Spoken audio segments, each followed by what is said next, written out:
Magandang umaga. Magandang umaga. Aha. And this is our president, Hi. Mrs. Sally Idos.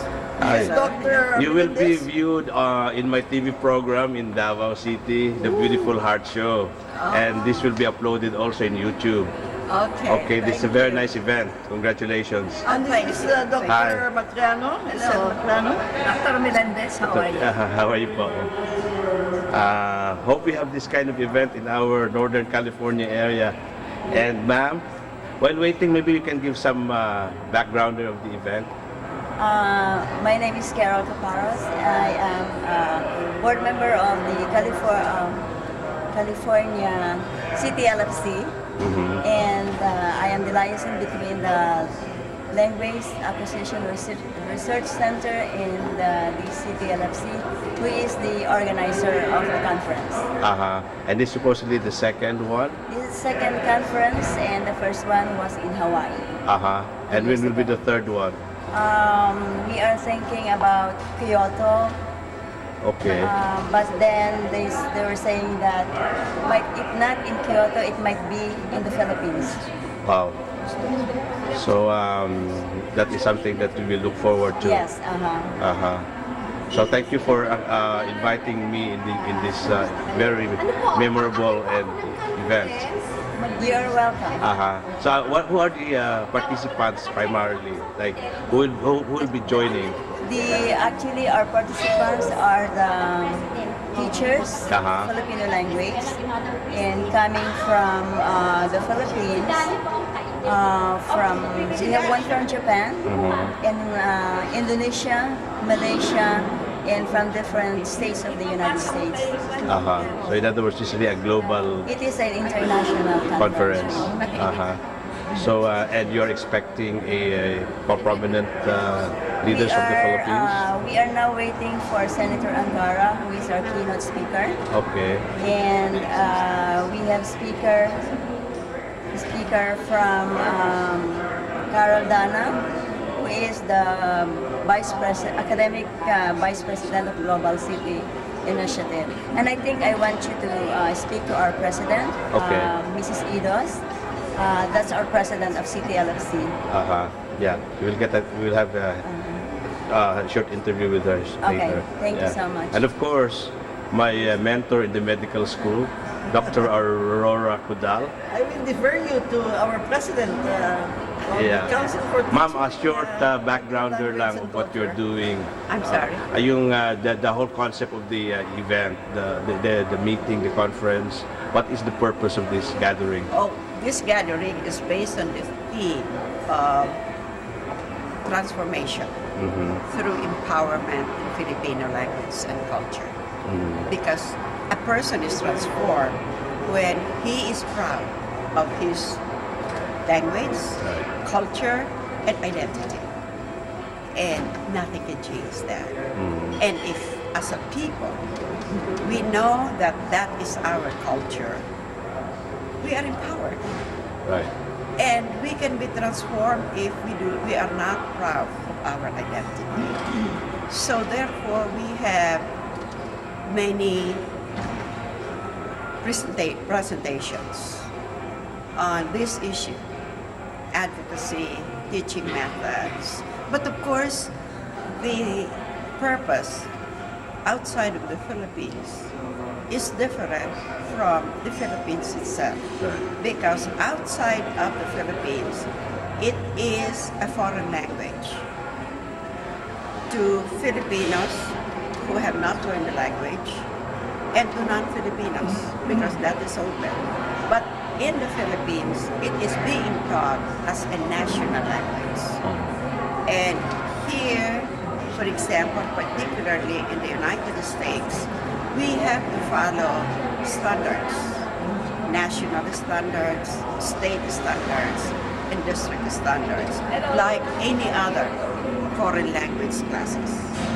So that is our objective, because when a Filipino gets out of the Philippines and then sees another Filipino, the question that generally is asked, nagtatagalog ko kayo or marunong kayo mag-Filipino. So we speak in that language. That is our lingua franca. And then it is later on that they ask, saan kayo sa atin? And if they come from the same region, speak the same regional language, and then they convert to that. But if they don't, then they speak in Filipino. So this is a means of us understanding everyone, wherever the Filipinos are. Now we have to understand that according to statistics of the Philippine migration, there are Filipinos in 239 countries. So what does it mean? Kahit saan sulok ng daigdig, na andun ang Filipino. Why? The Filipinos are not afraid of hard work. And they do that because they feel that they have to do it for the sake of family. So, nagtatrabaho sila. Kung minsan nalalayo sila sa pamilya. But they need to be able to communicate with someone who will understand themselves. So, if you are in a place where nobody understands you, kung ako yun, malulungkot ako. Who will not understand my language. Now, that is from my point of view. What about other cultures? If they understand our language, now I am sure they will respect that. In much the same way as we Filipinos respect the culture and language of other groups. So we have to stand tall. Now, globally, when we speak of Filipinos overseas, we call them the global Filipino. That was done in, I think, 2009. Because the passports were changed to not overseas Filipino, global Filipino. But we are thinking of a language that we all use. Sociologically, a Filipino is a global language. It might not be the power language, but we have not achieved that. We all know that. But by virtue of the Filipinos, now they say that there are 10 million Filipinos outside of the country. So if you have 10 million, that's a big number. It's a big number, and they want to communicate with each other. And they want their children to learn their culture and their language, so that there will be understanding between themselves and their children and their future generation. Because the most, I think, as a teacher, the most pressing problems that I find is when the parents and the children don't seem to understand each other. Not because of anything else, but because of different cultural beliefs. So this is a means by which we try to bridge that.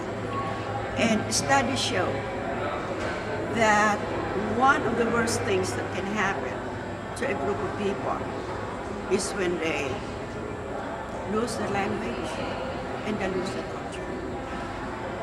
And I have observed that. Now, since the establishment of the Filipino language and culture program in San Diego, we have developed the students who did not know what it is to be Filipinos. But now, they are very proud of it. And they have been involved in the community. And my witness here is Dr. Duran, who worked with us, who has invited us, and we responded. And from there, we both discovered that our kids are proud now of their identity. And she looks for leaders, and she develops them too. Now, and I would like to say that this program could not have succeeded without the community. And we have the educational community. We have here Dr. Matriano of Alliance International University.